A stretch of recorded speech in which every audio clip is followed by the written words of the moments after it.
Graças a Deus, irmãos, pela oportunidade que tivemos hoje de celebrar a ceia do Senhor, um momento muito especial, um momento muito abençoado na vida de qualquer igreja e com certeza foi hoje para nós.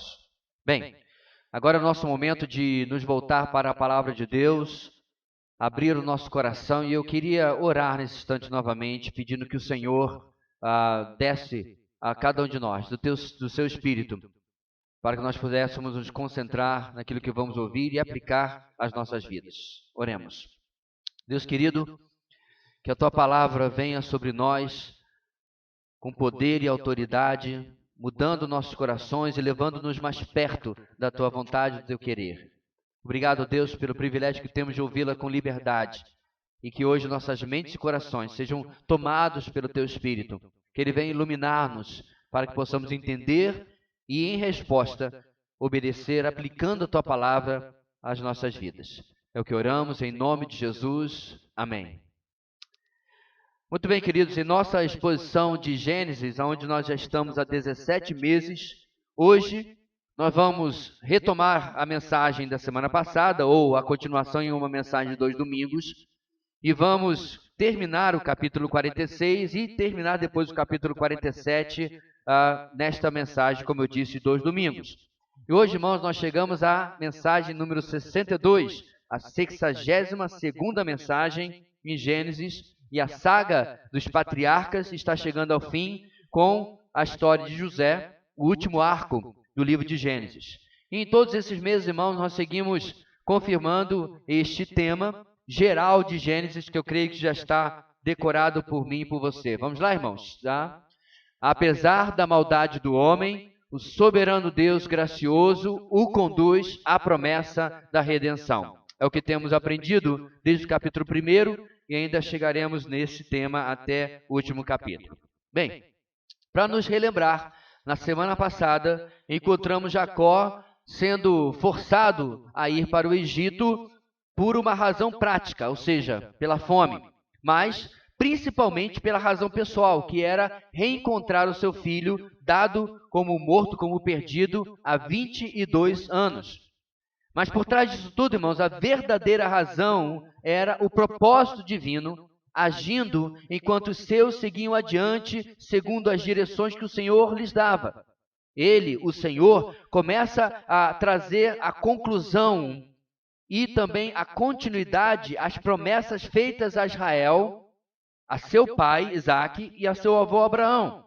Assim, o pano de fundo desses dois textos da semana passada e o que leremos hoje é a conclusão daquilo que o Senhor vinha providenciando desde que ele havia, 22 anos antes, revelado através de sonho parte desses propósitos a José. Ou seja, a ida do povo de Deus, da semente santa para o Egito, para a preservação da vida e a gestação da grande nação de Israel, era sempre o objetivo que estava nos planos de Deus.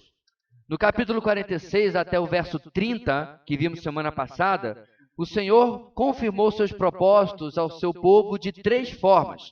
Nós vimos na semana passada, em primeiro lugar, tem aí para a gente poder olhar, pode passar por favor. Em primeiro lugar, que o Senhor confirma seus propósitos aos seus escolhidos, reafirmando suas promessas. Do versículo 1 até o versículo 4, vimos como ele se apresenta a Jacó, que o busca em caminho até o Egito. Ele para louvar e adorar a Deus, e Deus se aproxima dele e reafirma as suas promessas que havia feito tantos anos antes. E aí, meus irmãos, do versículo 5 até o versículo 27, em segundo lugar, o Senhor confirma seus propósitos aos seus escolhidos, alcançando a todos que estavam sob sua promessa. Então, daquela longa lista de nomes que saíram de Canaã e foram para o Egito, nós vimos o Senhor preservando a semente santa, com a exceção daqueles que ele mesmo reprovou, no caso, os 2 filhos de Judá. Ou seja, Deus estava montando, formando o seu povo e alcançando a todos que ele havia escolhido com a sua promessa. E, em último lugar, versículo 28 a 30, o Senhor confirma seus propósitos aos seus escolhidos, transformando a dor em alegria. Naquele texto absolutamente maravilhoso de dar nó na garganta, quando Israel, ou seja, Jacó, se reencontra com seu filho José, a quem dava como perdido. Isso foi semana passada. Continuando a partir do versículo 31, e depois já entrando no capítulo 47, na mensagem de hoje veremos o Senhor providenciando o que os seus precisavam para se estabelecer no Egito, e provendo através do próprio governo do Egito tudo o que Israel e seu clã precisariam para aquele começo.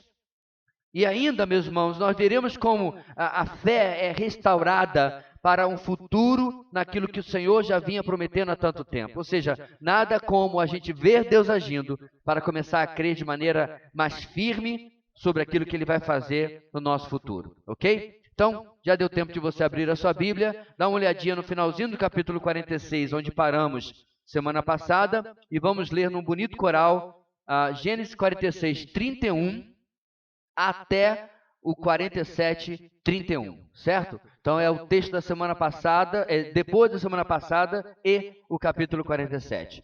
Estamos juntos aí? Quem abriu, diga amém. Quem não abriu, diga EBD, porque é o primeiro livro da Bíblia, irmão. Não tem nem dificuldade aí, né?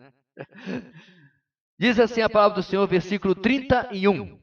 Então José disse a seus irmãos e a toda a família de seu pai: Vou partir e informar ao faraó que os meus irmãos e toda a família de meu pai, que viviam em Canaã, vieram para cá. Direi que os homens são pastores, cuidam de rebanhos, e trouxeram consigo suas ovelhas, seus bois e tudo quanto lhes pertence. Quando o faraó mandou chamá-los e perguntar: Em que vocês trabalham? Respondam-lhe assim: Teus servos criam rebanhos desde pequenos, como fizeram nossos antepassados. Assim, lhes será permitido habitar na região de Gósen, pois todos os pastores são desprezados pelos egípcios. José foi dar as notícias ao faraó: Meu pai e meus irmãos chegaram de Canaã com suas ovelhas, seus bois e tudo o que lhes pertence, e estão agora em Gósen. Depois escolheu 5 de seus irmãos e os apresentou ao faraó. Perguntou-lhes o faraó: Em que vocês trabalham? Eles lhe responderam: Teus servos são pastores, como os nossos antepassados. Disseram-lhe ainda: Viemos morar aqui por uns tempos, porque a fome é rigorosa em Canaã, e os rebanhos de teus servos não têm pastagem. Agora, por favor, permite que teus servos se estabeleçam em Gósen. Então o faraó disse a José: Seu pai e seus irmãos vieram a você, e a terra do Egito está à sua disposição. Faça com que seu pai e seus irmãos habitem na melhor parte da terra. Deixe-os morar em Gósen, e se você vê que alguns deles são competentes, coloque-os como responsáveis por meu rebanho. Então José levou seu pai Jacó ao faraó e o apresentou a ele. Depois Jacó abençoou o faraó. E este lhe perguntou: Quantos anos o senhor tem? Jacó respondeu ao faraó: São 130 os anos da minha peregrinação. Foram poucos e difíceis, e não chegam aos anos da peregrinação dos meus antepassados. Então Jacó abençoou o faraó e retirou-se. José instalou seu pai e seus irmãos e deu-lhes propriedade na melhor parte das terras do Egito, na região de Ramsés, conforme a ordem do faraó. Providenciou também sustento para o seu pai, para os seus irmãos e para toda a sua família, de acordo com o número de filhos de cada um. Não havia mantimento em toda a região, pois a fome era rigorosa. Tanto o Egito como Canaã desfaleciam por causa da fome. José recolheu toda a prata que circulava no Egito e em Canaã, dado como pagamento do trigo que o povo comprava, e levou-a ao palácio do faraó. Quando toda a prata do Egito e de Canaã se esgotou, todos os egípcios foram suplicar a José: Dá-nos comida, não nos deixe morrer só porque a nossa prata acabou. E José lhes disse: Tragam então seus rebanhos, e em troca lhes darei trigo, uma vez que a prata de vocês acabou. E trouxeram a José os rebanhos, e ele deu-lhes trigo em troca de cavalos, ovelhas, bois e jumentos. Durante aquele ano inteiro, ele os sustentou em troca de todos os seus rebanhos. O ano passou, e no ano seguinte voltaram a José, dizendo: Não temos como esconder de ti, meu senhor, que uma vez que a nossa prata acabou e os nossos rebanhos lhe pertencem, nada mais nos resta para oferecer, a não ser os nossos próprios corpos e as nossas terras. Não deixes que morramos e que as nossas terras pereçam diante dos teus olhos. compra-nos e compra as nossas terras em troca de trigo, e nós, com as nossas terras, seremos escravos do faraó. Dá-nos sementes para que sobrevivamos e não morramos de fome, a fim de que a terra não fique desolada. Assim José comprou todas as terras do Egito para o faraó. Todos os egípcios tiveram que vender os seus campos, pois a fome os obrigou a isso. A terra tornou-se propriedade do faraó. Quanto ao povo, José o reduziu à servidão, de uma a outra extremidade do Egito. Somente as terras dos sacerdotes não foram compradas, porque, por lei, esses recebiam o sustento regular do faraó e disso viviam. Por isso não tiveram que vender as suas terras. Então José disse ao povo: ouçam, hoje comprei vocês e suas terras para o faraó. Aqui estão as sementes para que cultivem a terra. Mas vocês darão a quinta parte das suas colheitas ao faraó. Os outros 4/5 ficarão para vocês como sementes para os campos e como alimento para vocês, seus filhos e os que vivem em suas casas. Eles disseram: meu senhor, tu nos salvaste a vida. Visto que nos favoreceste, seremos escravos do faraó. Assim, quanto à terra, José estabeleceu o seguinte decreto no Egito que permanece até hoje: 1/5 da produção pertence ao faraó. Somente as terras dos sacerdotes não se tornaram propriedade do faraó. Os israelitas se estabeleceram no Egito, na região de Gósen. Lá adquiriram propriedades, foram prolíferos e multiplicaram-se muito. Jacó viveu 17 anos no Egito, e os anos da sua vida chegaram a 147. Aproximando-se a hora da sua morte, Israel chamou seu filho José e lhe disse: se quer agradar-me, põe a mão debaixo da minha coxa e prometa que será bondoso e fiel comigo. Não me sepulte no Egito. Quando eu descansar com meus pais, leve-me daqui do Egito e sepulte-me junto a eles. José respondeu: farei como o Senhor me pede. Mas Jacó insistiu: jure-me. E José lhe jurou. Israel curvou-se apoiado em seu bordão. Muito obrigado, irmãos, pela paciência da leitura de um longo texto, mas eu espero que nós possamos aprender 3 lições hoje complementares da nossa mensagem de semana passada, que faça valer a pena o que nós acabamos de ler. Bem, o texto de hoje, continuando a mensagem que mencionei, vem depois daquele encontro emocionante entre pai e filho. Principalmente, vem depois das confirmações das promessas do Senhor em tudo o que Ele está fazendo.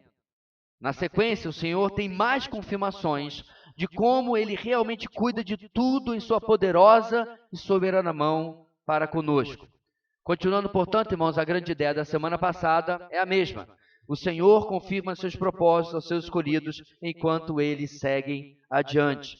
Nossa tarefa na vida, aquilo que Deus espera de nós é que nós andemos em fé, continuemos vivendo aquilo que Ele tem revelado para nós e deixemos com que Ele tome conta daquilo que Ele tem prometido fazer nas nossas vidas.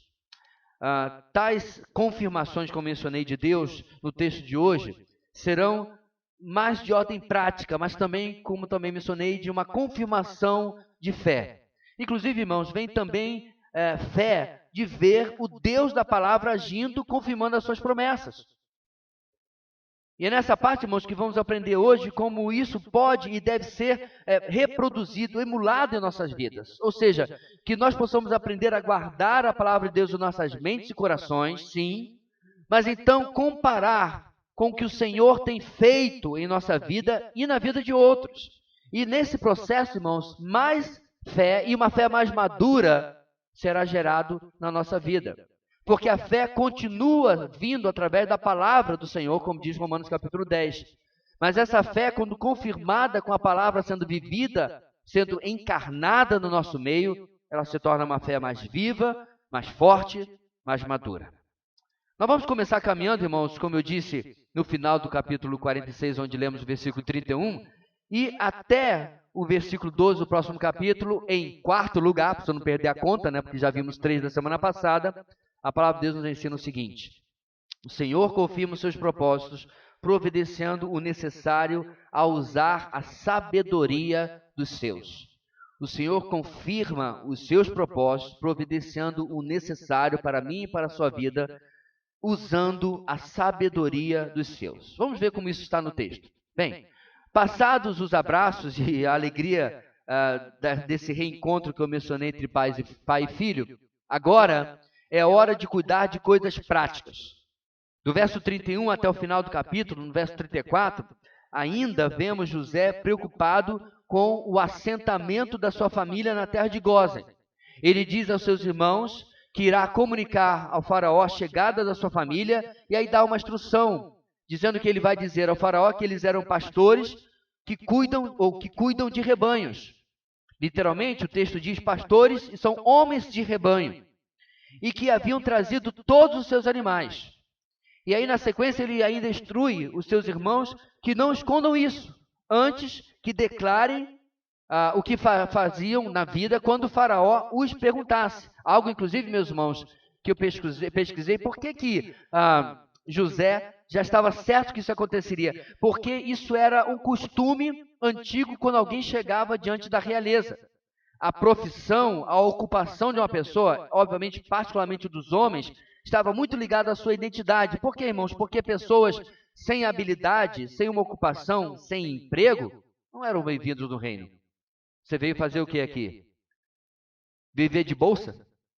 Viver de ajuda? Não. O que você veio contribuir? Então a pergunta era esperada. Quem chegava devia ser alguém que iria contribuir para o reino e para a sociedade. José estava coberto de razão, ele conhecia os costumes da corte.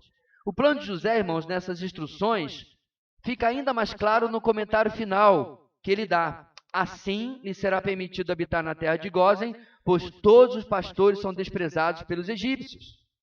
Se eles fossem de outra profissão, obviamente ninguém está mentindo aqui, está apenas declarando o que todo mundo já sabe, que eles eram pastores. Se eles fossem de outra profissão, provavelmente eles iriam ficar na cidade e não aonde eles ficaram. José queria que Faraó e os demais egípcios desejassem de fato que seus parentes ficassem longe, isolados. Primeiro porque, irmãos, eles não eram egípcios, e segundo, por causa da ocupação profissional deles. Algo que revela que, inclusive, o próprio José era até certo ponto tolerado, porque ele não era da terra. E uma vez que agora se é descoberto que os seus antepassados, como seus irmãos vão dizer, todos eram pastores, quem era pastor também? José. Mas é claro, meus irmãos, ele era o salvador da pátria. Então, a tolerância, o carinho por ele era algo especial, era algo diferente para com os outros. Aquele estrangeiro, afinal, havia salvado o Egito da fome e da própria extinção. Nisso, o Senhor, meus irmãos, está providenciando esta cerca de proteção para que o povo dele esteja no Egito, mas não se tornasse do Egito. À medida, meus irmãos, que a sociedade foi desenvolvendo, nós vimos isso em Gênesis, ela se transformou cada vez mais distante, ou se colocou cada vez mais distante de Deus. Se transformou aquilo que nós chamamos de fato em uma sociedade pagã. E o Egito não era uma exceção disso. Logo ali perto, se você cruzasse o Mediterrâneo, você chegaria à Grécia, onde homens e mulheres tinham costumes extremamente profanos, extremamente sensuais e promíscuos. Então nós podemos deduzir por conclusão, irmãos, que isso era algo que estava se tornando comum nas sociedades em qualquer país. Então o Senhor desejava, através dessa medida do plano de José, separar o seu povo para que ele tivesse o mínimo contato. Literalmente ele está usando o Egito como útero para gerar a sua nação, mas não que ela se tornasse corrompida com os costumes da terra. Nós sabemos que isso não vai funcionar 100%. Sabe por quê, irmãos? Deixa eu abrir o parênteses aqui. Nós temos dificuldade com proibições. O ser humano tem dificuldade. Menino não toca, já está eletrocutado. Ele nem termina para dizer, apontando que ele não toca na tomada, mas ele já enfiou o dedinho, né? Desde pequeno nós somos assim. Infelizmente, quantos de nós na adolescência não transgredimos proibições dos nossos pais e nos demos mal? Eu, por exemplo, cortei o meu pé, um prego atravessou de fora a fora, porque minha mãe disse, não sai, não sai. Eu saí. Não vai brincar em tal lugar. E eu fui. Muitas vezes, irmãos, nós vemos as proibições como algo que vai nos tirar a graça da vida. Como, na verdade, isso que Deus está falando aqui são cercas de proteção, para que o seu povo pudesse crescer debaixo daquilo que Deus tinha planejado para eles. E não se engane, Deus faz a mesma coisa conosco. As nossas cercas podem ser diferentes, nós não vamos ficar isolados, não vamos comprar um pedaço do lavrado e fazer uma comunidade cristã lá e ficar longe dos... Não. Mas ainda assim, Deus coloca cerca de proteção na nossa vida, mesmo que estejamos vivendo no mundo. Como disse semana passada, lembrando a oração sacerdotal de Jesus, ele ora por nós, porque ele diz que nós estamos no mundo, mas não somos do mundo. É a mesma coisa aqui. Bem, agora, queridos, passando para o capítulo 47, ainda nesse primeiro ponto, pode ver ali a lista de versículos, José comunica a Faraó e depois leva 5 dos seus irmãos para uma audiência com ele. E como esperado, Faraó questiona sobre a sua ocupação, parece até um script, esse era o padrão, o costume da corte. E a resposta dos irmãos José vai conforme havia sido combinado. Era importante deixar claro para o Faraó que a ocupação deles envolvia contato, cuidado com rebanhos. O curioso na resposta dos irmãos José é que eles fizeram nisso tudo certinho, mas a perspectiva limitada que eles tinham sobre a questão de tempo. Sobre aquilo que realmente estava acontecendo quanto o tempo e a vida futura deles. Porque para eles, não se tratava de uma longa migração. Não se tratava de uma temporada longa, mas de uma temporada curta, apenas por causa da fome. Ou seja, eles criam, meus irmãos, que em 5 anos, tempo que José disse que ainda restava de fome, lembra desse texto semana passada, em 5 anos, eles retornariam para Canaã, mas o Senhor tinha outros planos. A parte triste, irmãos, nisso tudo, é que eles não fizeram a conexão entre a ida deles para o Egito e o aviso que o avô deles havia recebido, Abraão. Qual aviso? Abraão havia ouvido da parte de Deus que o Senhor os levaria para uma terra por 400 anos. Lá eles seriam feitos escravos e retornariam como uma grande nação e Deus os tiraria dali com mão poderosa. Pastor, mas eles iam saber disso tudo. Onde? Alguém sabe? Tradição oral. Não tinha Google, não tinha computador. Não tinha registros longos de coisas escritas. As pessoas passavam, irmãos. É o que acontece quando a gente não está com a cara enfiada nessa tela. As pessoas conversam. Pastor, o que significa esse verbo? Pois é o que não acontece hoje. Mas no mundo antigo, meus irmãos, as pessoas sentavam depois da refeição ao redor do fogo, em noites frias, para manter viva as tradições e as histórias. Eu posso ver, meus irmãos, pequeno Jacó, né, pedindo ao vovô Abraão: vovô, conta de novo aquela vez que Yahweh apareceu para você. Conta aquela vez que a chama passou, porque menino gosta dessas coisas, né? Fantásticas e tal. Conta aquela vez que o anjo lhe visitou para comer. E as tradições e as histórias eram preservadas. Mas infelizmente aqui, irmãos, os irmãos José não ligaram as coisas. E achavam que iam ficar lá apenas por alguns dias, apenas por um tempo. E essa, meus irmãos, é mais uma razão pela qual, às vezes, nós temos dificuldade de compreender os planos do Senhor, porque nós esquecemos do que já sabemos e acabamos andando pela nossa própria impressão, vontade, discernimento. Precisamos olhar para aquilo que Deus tem feito, meus irmãos, e com sabedoria, calma, tranquilidade, parar, ouvir o Senhor e tentar discernir aquilo que Ele está fazendo à nossa frente também, assim como Ele fez no passado. Bem, também, meus irmãos, na sua resposta, os irmãos José incluem a sugestão da isolada região de Gósen para eles ficarem ali. Diante da resposta e do pedido, acontece como planejado por José. Faraó permite que eles estejam nessa terra com tudo ao seu dispor e ainda os empregaria como responsáveis pelo seu rebanho. É bênção demais. O fato curioso aqui, meus irmãos, é que depois de cumprir o protocolo da audiência e confirmar a ocupação desses homens, olha o que acontece. Faraó não dirige mais a eles a palavra. Ele dirige a palavra apenas a José. Isso é muito provavelmente, irmãos, algo que confirma de forma precisa o que José havia dito sobre a atitude dos egípcios para com os pastores ou cuidadores de rebanhos. É mais ou menos assim: o que vocês fazem na vida? Nós somos cuidadores de rebanho. Ok. Álcool gel, por favor. José, porque ele tinha repulsa daqueles que trabalhavam nessa área. mas inclusive precisava deles para cuidar dos seus próprios rebanhos, né? Como as pessoas são hipócritas. Isso não é novidade, irmãos. O faraó também era há tantos mil anos atrás. Bem, no nosso texto, a próxima cena é incrível, porque agora estão os dois homens talvez mais importantes na vida de José. Primeiro, é claro, Israel, seu pai. E do outro lado, Faraó, o homem que havia mudado o seu destino. Sim, por direção e ordem de Deus, é claro, mas foi Faraó que fez isso. Interessante, irmãos, que aos olhos humanos, desse lado, o que há é um simples ancião de um clã de pastores.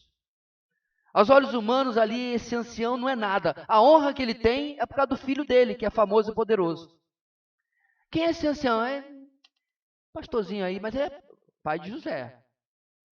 E do outro lado, irmãos, aos olhos humanos, estava o verdadeiro homem poderoso do Egito, Faraó.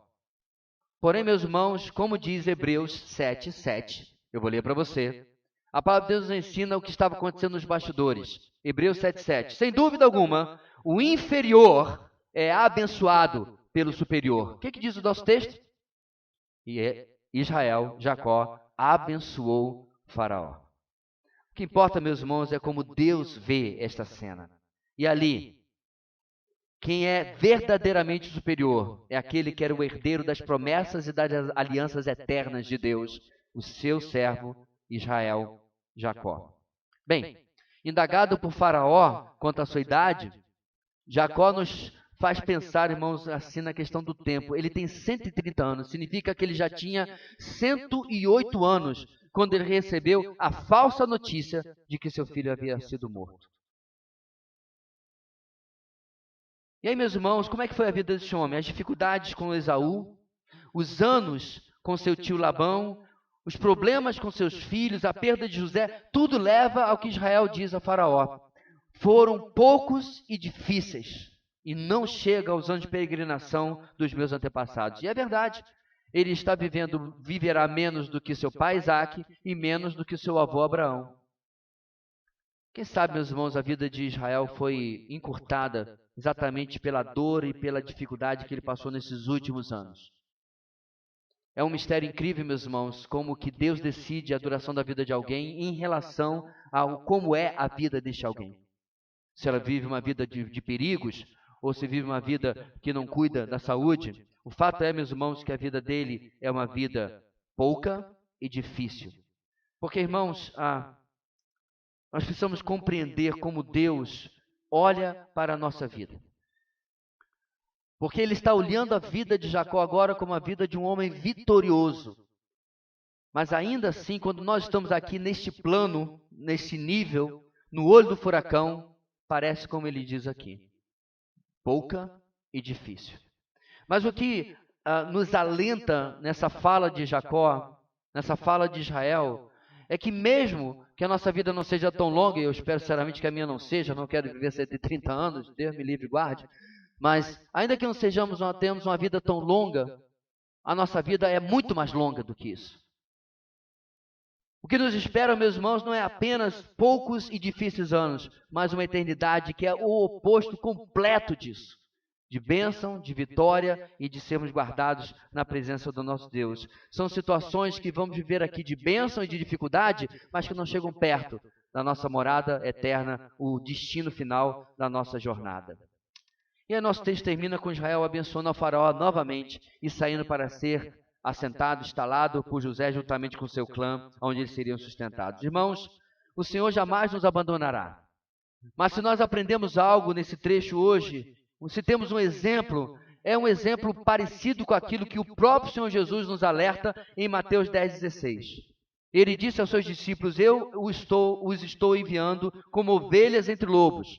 Portanto, eis aí o aviso. Sejam astutos como as serpentes e sem malícia como as pombas.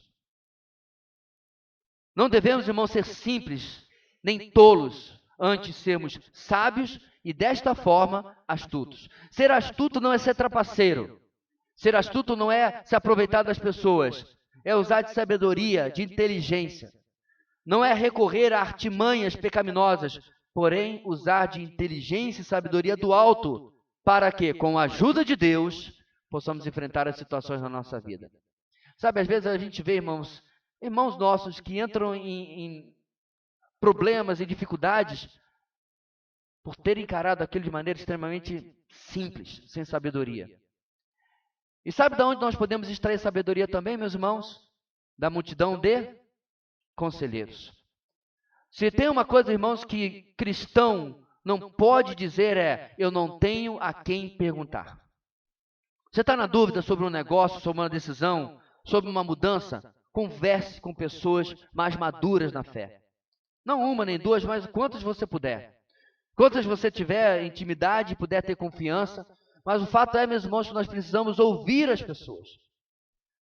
Em relação a casamento, quantas pessoas eu conheço na minha história que disseram: olha, me avisaram, me disseram, mas eu insisti. E viveram casamentos terríveis, porque não ouviram o aviso, os alertas, como eu disse, muitas vezes pessoas mais experientes.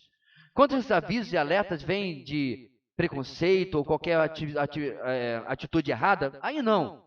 Mas quando vem de pessoas que pensam, biblicamente, espiritualmente nos aconselham, precisamos dessa sabedoria. Por quê? Porque o Senhor conclui os seus propósitos na nossa vida, usando a nossa sabedoria também. E assim, irmãos, precisamos ser instrumentos nas mãos do Senhor dessa forma. Seguindo o nosso texto, lembramos que Deus havia trazido a fome para levar o seu povo até o Egito e lá formar uma grande nação. Mas a situação da fome ainda era uma realidade que duraria mais 5 longos anos. Porém, o Deus que permite o problema em nosso caminho é o Deus que traz também a solução. E geralmente, irmãos, ele realizará isso através também de dons, talentos, posições, bens que ele dá aos homens. Sim, o Senhor pode fazer o sobrenatural, ele pode fazer algo tremendo, algo diferente, sem dúvida nenhuma. Mas muitas vezes, irmãos, Deus apenas usa meios que nós consideraríamos, aos olhos humanos, naturais, para nos abençoar e para cuidar de nós. Dá uma olhada no versículo 13 em diante, onde nós aprendemos, em segundo lugar, que o Senhor confirma os seus propósitos, providenciando o necessário. Como? Através de nós. Nenhum anjo se apresentou para José. Nada se materializou. Diferente do que ele faria anos depois com o povo de Israel no Egito, onde coisas incríveis aconteceram, como comida cair do céu, literalmente, água sair da pedra, literalmente. Nesse caso, ele está usando José e a influência que ele tem no Egito para abençoar a descendência santa, a descendência da aliança. Então, depois do assentamento do clã de Israel, Moisés, o nosso escritor, lembre-se disso, passa a relembrar-nos dos efeitos dos já passados 2 anos de fome, no verso 13. Tal informação é importante porque a semente santa não tem como voltar atrás. Realmente, irmãos, algumas vezes o Senhor precisa queimar as pontes, acabar a possibilidade de voltar atrás, para que nós não possamos voltar pelo caminho de onde Ele tem nos trazido. E por causa da fome, as pessoas precisam do alimento que José havia estocado, recebendo, na época da fartura, 1/5, 20% e guardado. O verso 14 nos diz que nos 2 anos iniciais, toda prata, ou seja, todo o dinheiro do povo foi usado para comprar aquela comida que havia sido estocada.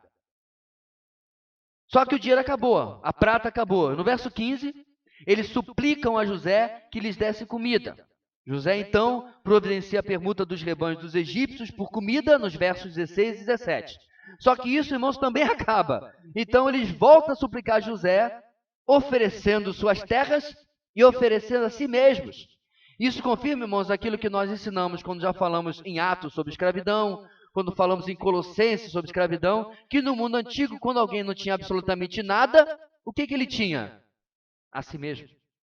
Então, meus irmãos, era comum as pessoas fazerem isso. A gente vai falar mais um pouco sobre isso, mas perceba que o texto diz: a terra tornou-se propriedade do faraó.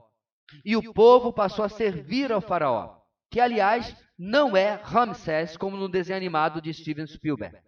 O nome desse faraó é Sesostris III, que governou de 1878 a 1843 a.C., obviamente. E esse homem, meus irmãos, agora possui tudo. menos a terra do sacerdote, que diz o texto, era uma ressalva, uma lei que os deixava fora disso daí, porque afinal de contas eles já eram sustentados pelos corpos públicos. Bem, aquilo que o nosso texto chama de escravidão, como eu disse, em nada tem a ver com aquilo que vem na nossa mente. Aquilo que aconteceu com os nossos antepassados, de boa parte de nós, os meus, da maioria dos que nós que estamos aqui. Não tem absolutamente nada a ver com isso. O que de fato aconteceu está explicado do 23 ao 26. Como a terra agora pertence ao faraó e o povo também, eles trabalhariam para o faraó. Assim, a escravidão no mundo antigo estava muitas vezes relacionado à ausência completa de recursos ou outras alternativas de sobrevivência. Eles não eram obrigados a ser assim. Eles poderiam dizer, não tem problema não preciso disso, meu marido tem... Não, isso é outra coisa. Eu não preciso disso, eu tenho um parente lá em Chipre, e eu vou embora. Eu vou morar em Chipre, que aliás é lindíssimo. Ótimo, abandonava o Egito e ia morar em Chipre. Ia ser sustentado pelo seu parente. Não era, meus irmãos, algo obrigado. Eles voluntariamente diziam, é isso que temos, então vamos ser ajudados dessa maneira. Então era para pessoas totalmente destituídas, como o povo agora estava. Contudo, o que foi estipulado era o mesmo que havia sido guardado da terra quando havia os 7 anos de fartura, isto é, 1/5, 20% da colheita que eles teriam. Claro, depois dos anos de fome, né? Porque agora não dava para plantar nada. E 1/5 seria novamente devolvido ao faraó. O que fora uma medida emergencial por causa dos anos de fartura e fome, agora se tornaria um decreto perpétuo. E duraria, irmãos, pelo menos 400 anos. Por que nós sabemos disso? Porque Moisés, que está escrevendo, diz, José estabeleceu o seguinte decreto no Egito, que permanece até hoje. 400 e tantos anos depois, o decreto feito por José permanecia. Aquilo que para nós pode soar como exploração ou algo cruel, não era para o povo nem para a cultura da época. De fato, eles declaram isso. Diante do que seria a próxima continuação da vida deles, olha o que eles falam. Meu Senhor, tu nos salvaste a vida. Visto que nos favoreceste, seremos escravos do faraó. É incrível, meus irmãos, a mentalidade de antigamente não era. Não, o governo vai ter que sustentar a gente. Como o mundo mudou, não é? A mentalidade da época não foi, não, faz um Bolsa Pirâmide. Faz um Bolsa Esfinge. Ou sei lá qual era o nome. Faz um bolsa, qual é o nome do cara? Até já esqueci. Faz uma bolsa Sósteses. Qual é o nome dele mesmo? Sesostres, perdão. Faz uma bolsa Sesostres. Não. Eles sabiam, na cultura, que agora eles estavam dependendo de Faraó. Em meio a tudo isso estava José. Irmãos, a decisão mais importante que esse Faraó tomou foi 9 anos atrás, quando ele colocou esse homem à frente de tudo. E detalhe, meus irmãos, tudo isso é claro debaixo da soberana mão de Deus, pois no verso 27, certamente a parte do que passava-se com os egípcios, estava o clã de Israel. Perceba bem, irmãos, em Gósen não tem escravidão, em Gósen não tem perda de propriedade, em Gósen não tem fome, em Gósen tem prata. Por que eu sei disso? Porque o próprio faraó disse, toda a terra do Egito está à disposição do seu pai e dos seus irmãos. Essas 70, na verdade eram mais, porque tinham as mulheres que não são contadas naquela lista, né? Porque essas 80 e tantas pessoas estavam sendo sustentadas pelo governo federal do Egito. Não sei se era esse o nome. É imperial, né? Governo imperial do Egito. Meu irmão, você pode parecer isso para você algo simples, mas não é. Porque se eles tivessem ficado em Canaã, ou eles morriam de fome, ou eles teriam se tornado o quê? Escravos. Deus está usando o homem que ele colocou, palavras de José, no poder no Egito, para que através dele ele pudesse preservar e cuidar do seu povo. O povo que não precisou repetir as palavras do verso 25, colocando-se como escravo deles. Irmãos, deixa eu dizer uma coisa aqui para nós terminarmos essa parte. O Senhor não precisa de nós. Entenda isso. Eu não estou aqui exaltando o papel de José, muito menos o nosso. O Senhor não precisa de nós. Em absoluto, Ele não precisa de nós. Mas, em sua vontade, em seus decretos, ele decidiu que agiria no mundo através de seres humanos. Os seres humanos que ele criou. Foi assim através de Adão. E o Senhor trouxe os animais para ver qual nome o homem lhes daria. Por que ele precisava fazer isso? Ele podia simplesmente apresentar Adão, elefante, Adão, zebra, Adão. Dá para cada um se apresentar porque eu estou cansado? Não, ele dá a Adão poder sobre a criação. Ele dá, meus irmãos, uma autoridade mediada ao homem. Autoridade, obviamente, que o homem despreza e destrói. E ele vai continuar fazendo isso. Ele vai fazer isso através dos patriarcas, Abraão, Isaac e Israel. Depois ele vai fazer isso através de Moisés, através de Josué, através dos juízes, dos reis e profetas. E, finalmente, através de um bebê que nasce em Belém. O mediador dos mediadores. O Deus encarnado. Ele, meus irmãos, é o ápice de Deus realizar através do homem, uma vez que ele é ambos, Deus e homem. Hoje, meus irmãos, os papéis grandes ou pequenos, ou notórios ou anônimos, pouco importa. São nossos. É a nossa vez de sermos instrumentos nas mãos do Rei do Universo. Sermos instrumentos de salvação, sermos, às vezes, instrumentos de serviço. Quando vemos uma necessidade, o Senhor está nos trazendo para que possamos preencher aquela necessidade. Talvez você possa usar a sua profissão para servir a outros. Talvez você possa usar as pessoas que você conhece, ou até certo ponto a sua influência, dentro, obviamente, da ética e da normalidade, para servir a outros. O ponto é que o Senhor usa os seus escolhidos para que através dele ele possa completar e realizar os seus propósitos. E o nosso texto vai chegar à sua conclusão nos versículos 28 até 31, os últimos versículos do nosso texto, que é a conversa entre Jacó e José. O Senhor confirma seus propósitos aos seus escolhidos, transformando a dor em fé. Antes, no ponto 13, ele havia transformado a dor em alegria. Agora, ele transforma a dor em fé. Na seção final do nosso texto, irmãos, dessas duas mensagens, nós temos o começo do final da história de José, do pós-lúdio da história de José, de Israel e, de certa forma, no livro de Gênesis como um todo. Isso fica marcado pela chegada da morte de Israel. Nós ainda veremos mais detalhes sobre o final da vida deste homem no capítulo seguinte, mas aqui, no verso 28, já vemos a previsão dos filhos de Israel de que iriam morar aqui por uns bons tempos, caindo por terra. Ao que parece, o Senhor preserva ainda a vida de Israel por 17 anos, depois que ele chega no Egito, para que o seu clã fosse forçado a ficar no Egito.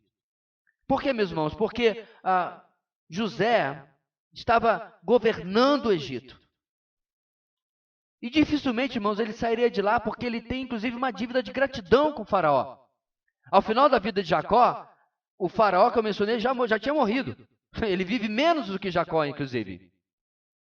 Mas sobe um novo faraó, provavelmente filho daquele, e José continua servindo, porque eu creio que com certeza ele tinha ali uma dívida de gratidão. E Jacó não voltaria para Canaã para ficar novamente longe do seu filho. Eu creio que Deus usou toda essa configuração, irmãos, para manter o povo nesses 17 anos e para que eles estivessem finalmente e definitivamente estabelecidos em Gósen, onde eles ficariam por 400 anos.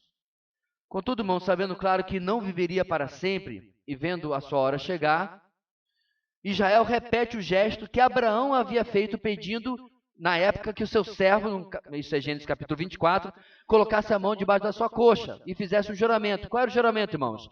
Que ele buscaria uma noiva para Isaque, lá da sua parentela e não dos cananitas. Lembra disso? Faz uns mesezinhos, mas a gente passou por esse texto, né? Bem, ele faz de novo isso aqui. Só que o juramento que ele pede a José é diferente. Que ele não permitisse que Israel fosse enterrado no Egito. Poxa vida. Pô, pai, você não tem um pedido... Eu faço um sarcófago de primeira para você. Sabe aqueles caixões, irmãos, que a gente vê nos filmes? A gente nunca vê no Brasil? Sabe? Parece que tem até Wi-Fi dentro do negócio. Então, eu faço um sarcófago para você que vai ser uma suíte. Não adiantava, meus irmãos, as promessas. Não está no texto, não estou dizendo que ele fez isso. Mas Jacó estava determinado a isso, Não por capricho, não é capricho de velho, irmãos. Porque às vezes é assim, né, meus irmãos? Às vezes quando os idosos falecem e fazem pedidos, papai, mamãe só inventa. Qual a diferença de ser enterrado aqui, ser enterrado lá na outra cidade? Sabe esses pedidos? Não é capricho. Não. É um ato de fé. Porque ele pede para ser enterrado no jazigo da família, na caverna do campo de Macpela, perto de Manre, local comprado por Abraão. Agora eu vou pedir a sua memória. Quando nós passamos por esta passagem, irmãos, lá naquele texto, o que nós aprendemos? Aquele pedaço de terra foi o primeiro pedaço de terra de Canaã que legitimamente pertenceu a Abraão. Foi um pedaço profético que estabeleceu aquilo que aconteceria muito tempo depois, na verdade, do tempo de Abraão, 600 anos depois, quando seus descendentes, através de Josué, tomassem toda a terra de Canaã para a sua posse. Não toda, mas quase toda. Então não era, meus irmãos, um capricho. Então, com a existência de Israel, José jurou que faria o que ele havia pedido. O que vemos aqui, irmãos, na verdade, é um homem que volta àquilo que havia definido a vida e o destino de 3 gerações da sua família, desde Gênesis capítulo 12. Desde lá, quando seu avô Abraão havia ouvido de Deus, a sua descendência daria esta terra. Terra qual? Aonde ele quer ser enterrado. Tal fato, irmãos, deveria definir cada decisão que esse clã tomaria desde então. Israel demonstra sua fé nas promessas de Deus através da escolha do seu lugar de descanso no mesmo lugar onde Abraão e tantos outros haviam sido enterrados. A dor e o sofrimento, irmãos, agora são esquecidos, são passados, ficam em segundo plano. Já haviam sido tomados pela alegria de rever o seu filho, mas agora, meus irmãos, estão mais ainda desbotados e desfocados, porque no lugar a fé no Deus que jamais falha, o Deus que nunca mente, o Deus que nunca nos abandona. O Deus que havia prometido presença, proteção e levar Israel até o final da sua vida, levar Jacó, estava agora recebendo, digamos, essa resposta de fé do seu servo. Mesmo, irmãos, no alto da sua velhice, quando ele ouve a confirmação de José de que faria o que ele havia feito, porque, irmãos, isso aqui não é juramento de campo de futebol, não, né? Você jura que isso é coisa de menino? Não. Jacó, Israel tinha certeza que José faria o que ele havia jurado. Então, diante disso, irmãos, ainda que seja um homem velho, nosso texto termina com algo que deve ser, ou deve ter sido desafiador para ele. Apoiado em seu bordão, que é um tipo de vara ou cajado, ele se curva, não diante de José, mas diante do Senhor, o Deus das promessas, o Deus das alianças. Demonstra fé, dizendo: vou completar o ciclo daquilo que o Senhor começou na minha vida. O trapaceiro, aquele que dá rasteira, aquele que puxa o pé, Jacó, não é mais Jacó. Ele já percorreu, irmãos, um longo caminho. E agora ele tem a sua última demonstração de fé. Ou penúltima, pelo menos, porque semana que vem nós vamos ver algo maravilhoso daquilo que ele está fazendo, que Deus está fazendo na sua vida. Cada um dos filhos de Deus deve olhar sua vida pelos olhos dos propósitos de Deus, irmãos, da eternidade. Aliás, somos eternos até que tenhamos cumprido o plano do Senhor para a nossa vida. Depois disso, Ele deseja que estejamos na sua presença, recebendo a última parcela das principais promessas que Ele tem para nós. Elas não podem, claro, se comparar com as bênçãos dessa vida, porque elas são muito maiores. Mas ainda assim, meus irmãos, vivamos pela fé no Senhor da palavra e na palavra do Senhor. Não deixe, meus irmãos, que as lutas, que as dores desta vida lhe tornem míope, lhe impossibilite que você enxergue mais alto, mais adiante, mais para frente. Que possamos, irmãos, pela fé dizer: não me enterre aqui, me enterre lá, onde as promessas de Deus são esperadas e vão se cumprir. Tem uma canção que fala das promessas de Deus e de ser amigo dele. Lembra dessa? Não existe nada melhor do que ser amigo de Deus. Caminhar seguro na luz, desfrutar do seu amor, ter a paz no coração, viver sempre em comunhão e assim perceber a grandeza do poder de Jesus, meu bom pastor. Eu estava pensando nessa música enquanto estava terminando esta mensagem. E pensava, meus irmãos, como a nossa vida pode ser tranquila. Porque não é o nosso Deus que traz os problemas na nossa vida. Não é o nosso Deus que traz lutas, dificuldades, amarguras e dores na nossa vida. A maior parte delas são causadas por nós mesmos, por nossas decisões e, como diz Tiago, pelas paixões que guerreiam dentro de nós. Porque quando o Senhor permite algo difícil na nossa vida, se essas coisas não atrapalharem, elas serão encaradas de uma maneira completamente diferente. Serão encaradas com os olhos da eternidade, de alguém que está andando com o bom pastor. E que pode confiar de que tudo que ele tem em mãos planejado para nós irá se cumprir. Pastor, mas esse é o meu medo. Porque eu tenho medo de ser vendido para o Egito, eu tenho medo de acabar numa prisão, eu tenho medo.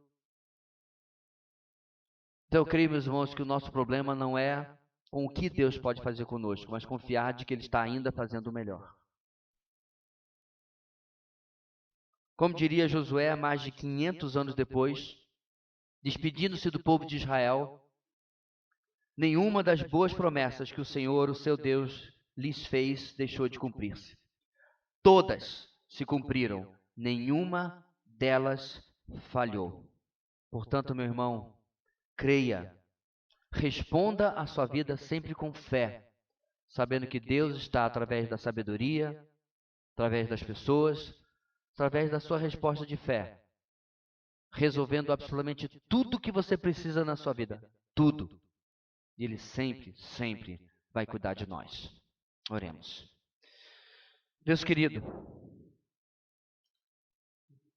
ajuda-nos, ó Pai, a olhar para histórias tão longas como esta e vermos como o Senhor continua o mesmo, continua cuidando de nós, continua, ó Deus, agindo não no improviso, mas sempre em um plano perfeito, um plano que Tu tens para nós, para que nós possamos, ó Deus, jogar fora todo o medo, todo o temor, e mesmo diante das mais difíceis provas, podemos confiar que o Senhor está do nosso lado, que o Senhor está conosco, e possamos, ó Deus, chegar até o final e ver o Senhor realizando tudo para a Tua honra e para a Tua glória.